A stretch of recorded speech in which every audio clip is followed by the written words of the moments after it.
ये सच नहीं है क्या कि राम भक्तों पर गोली चलवाई? क्या ये सच नहीं है क्या कि अखिलेश यादव वोट बैंक के तुष्टीकरण के लिए अभी तक अयोध्या जाने से परहेज कर रहे हैं? अरे भाई, अखिलेश यादव जी कब मंदिर जाएंगे? तारीख कब तक नहीं बताएंगे? वहां किसी को मंदिर बनने की टेंशन नहीं है, मंदिर बनने की टेंशन यहाँ हो गई है। इस देश में जो राहुल गांधी को टेंशन हो गई है, अखिलेश यादव जी को टेंशन हो गई है। बीजेपी के प्रवक्ता महोदय, ज्यादा स्पंदन न किया करो। स्पंदन करोगे तो ज्यादा स्पंदन आपको हो जाएगा। इस पाप और श्राप से आपकी पार्टी न बच सकती है और इसीलिए सदा सर्वदा के लिए सपा पिक्चर चालू करो बे। अबू धाबी में 27 एकड़ का मंदिर बन रहा है, वहां हेलो मोदी का कार्यक्रम हो रहा है। वहां किसी को टेंशन नहीं हो रही। वो मुस्लिम प्रधान देश है पूरे मिडिल ईस्ट में, वहां किसी को मंदिर बनने की टेंशन नहीं है। मंदिर बनने की टेंशन यहाँ हो गई है। वाह, क्या एक्टिंग कर रहा है। इस देश में जो हिंदू धर्म का जो घर है वहां टेंशन हो गई है।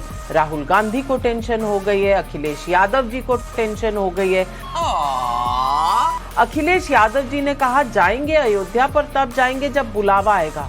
अब राम जी के दिल से इतने दूर हो गए हैं अखिलेश जी के, बुलावा ही नहीं आ रहा, या फिर कहीं वोट बैंक का डर है? सवाल आज पब्लिक यही पूछ रही कि राम जी पे असली आशीर्वाद किसका और नकली आशीर्वाद किसका है। अरविंद केजरीवाल जी की बाइट सुनी, सकारात्मकता से भरी हुई बाइट थी। उनको सुकून मिला, अच्छा लगा, आनंदित हुए, परिवार के साथ गए। बड़ी अच्छी बात उन्होंने कही, सिस्टम पार देंगे। लेकिन नाविका जी, कुछ लोग कल गए थे मंदिर के दर्शन करने, वही मंदिर परिसर में खड़े होके विपक्ष की राजनीतिक दल को कोस रहे थे, यानी कि राम जी का उनको आशीर्वाद 1% नहीं, क्योंकि ये हमारे वेदों पुराणों में निहित है, लिखा हुआ है कि जिसको ईश्वर ज्ञान आशीर्वाद देता है वो बड़ा संयमित रहता है। उसके अंदर नकारात्मकता छट जाती है, काली घटाओं की तरह हट जाती है और सूर्य के प्रकाश की तरह चमकने लगती है। लेकिन चाहे टीवी डिबेट में हो बीजेपी का व्यक्ति, चाहे भगवान राम के प्रांगण के मंदिर में हो बीजेपी के नेता, और चाहे कोई माइक पे देश का प्रधानमंत्री से लेकर सदन में उत्तर प्रदेश में मुख्यमंत्री हो, सब नकारात्मकता से भरे, यानी कि भगवान राम ने इनको श्राप दिया है, आशीर्वाद नहीं दिया। अरे लूट लिया जावा कि तुम कर तो रहे हो मेरा काम, लेकिन मेरा इस्तेमाल भी कर रहे हो, और जब इस्तेमाल करोगे तो मैं तुम्हारा मत ही भ्रष्ट कर दूंगा। और जो बात आपने कही कि विदेशों में मोदी जी ने बचा लिया, मैं धन्यवाद दूंगा मोदी जी को, और कहिए तो कोई अवार्ड भी घोषित करा दूं जनता की तरफ से, वो भी हो जाएगा। नहीं, मैं नहीं मानता। लेकिन मुझे याद आ रहा है मोदी तो नहीं आए, और वो पाकिस्तान में बैठा दाऊद इब्राहिम तो नहीं आया, और वो तमाम सारे विजय माल्यास तो नहीं आए जो देश का लाखों करोड़ रुपए लेके नाविका जी गायब फुर्र हो गए। उनको कब मोदी जी लाएंगे? जब दुनिया में डंका नहीं देश में डंका बजेगा कि नरेंद्र मोदी ने इस देश के लुटेरे को, इस देश के अपराधियों को अपने देश में वापस ले आए। आप वो बात क्यों पूछते हैं, बताने के काबिल नहीं। काला धन ना लाएं, अब वो छोड़ो, वो बात को देखा जाएगा। वो जो दूसरे दल आएंगे वो काला धन लाएंगे। क्यों? क्योंकि उसमें सबसे ज्यादा बीजेपी का काला धन है, तो मोदी जी क्यों लाएंगे भाई? बात तो सही है। मोदी जी तो लाने वाले नहीं, अब विपक्ष के लोग लेके आएंगे। 24 की जो सत्ता बनेगी वो विपक्षी लेके आएंगे काला धन, और 15-15 लाख नहीं, 10 साल में कुछ बढ़ गया है, अब 20-20 लाख आएगा। और कर्जा भी चुकाना है, जो 150 लाख करोड़ रुपए मोदी जी ने ले लिया है राम राम राम राम राम राम राम राम राम करके, वो कर्जा लेके पता नहीं किसको दे दिया। इसके बारे में भी हमको आपको बड़ा चिंता करनी चाहिए। इसलिए बीजेपी के प्रवक्ता महोदय, ज्यादा स्पंदन न किया करो। स्पंदन करोगे तो ज्यादा स्पंदन आपको हो जाएगा। क्या बोला तूने?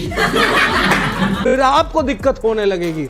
आपके अंदर नकारात्मकता का पूर्ण रूप से वास है, इसीलिए आप इस तरह की बात करते हो। अगर राम आपके अंदर होते तो कितना प्यार से आप मुझे और सभी लोगों को आमंत्रित करते और अच्छी बात करते।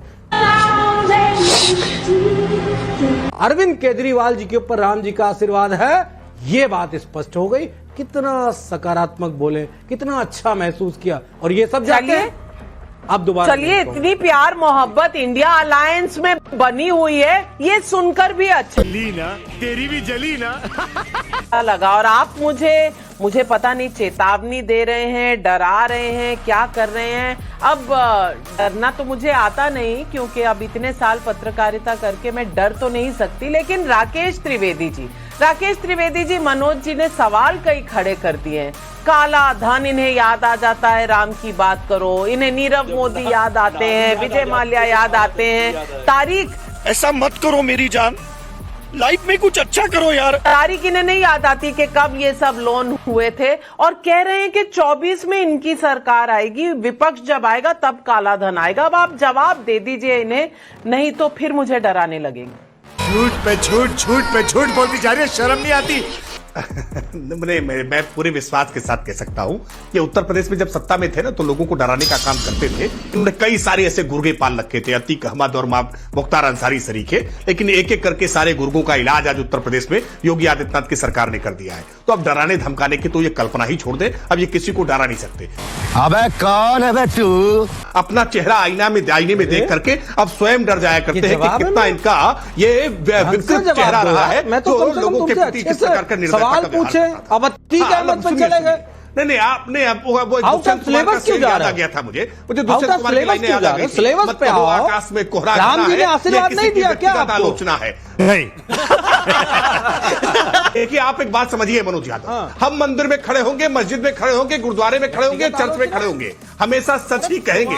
वो सच आपको कड़वा लगेगा। भाई, ये सच नहीं है क्या कि राम भक्तों पर गोली चलवाई? क्या ये सच नहीं है क्या कि अखिलेश यादव वोट बैंक के तुष्टीकरण के लिए अभी तक अयोध्या जाने से परहेज कर रहे हैं? सवाल हमसे पूछते थे कि रामलला हम आएंगे, मंदिर वहीं बनाएंगे, लेकिन तारीख नहीं बताएंगे। अब हम सवाल पूछ रहे हैं, अरे भाई अखिलेश यादव जी कब मंदिर जाएंगे, तारीख कब तक नहीं बताएंगे? जा पूछ क्या? आखिरकार ये तारीख बताइए ना, क्यों डर लग रहा है? आप तो कृष्ण के वंशज घोषित करते हैं ना। लेकिन सच ये है कि उत्तर प्रदेश में गायों को कटने के लिए स्लॉटर हाउस की सबसे ज्यादा परमिशन दी थी आपने।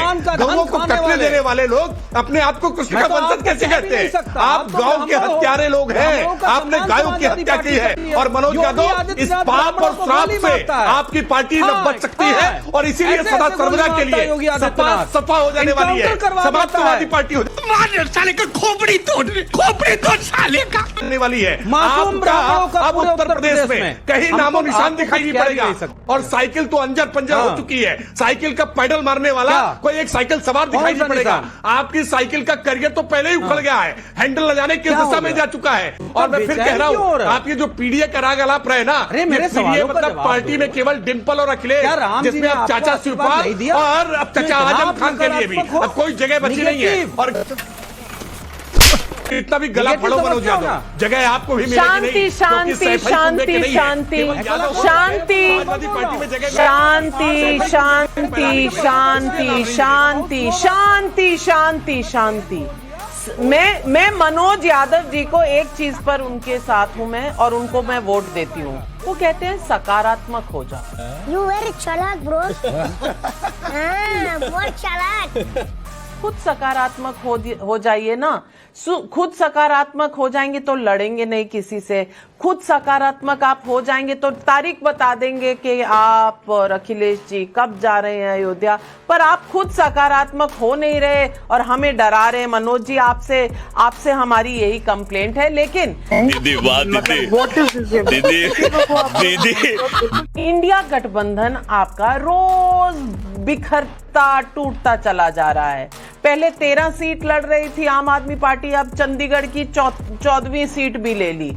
पहले 3 और 4 सीटें हो रही थी दिल्ली में, अब सारी ले ली उन्होंने। आपके साथ नहीं जाएंगे। ममता बनर्जी ने ठेंगा दिखा दिया। अशोक चौहान जी, मिलिंद देओरा जी, बाबा सिद्दीकी सब निकल गए। आप लोग रोना बंद कीजिए। मेरे तक आवाज आ रही है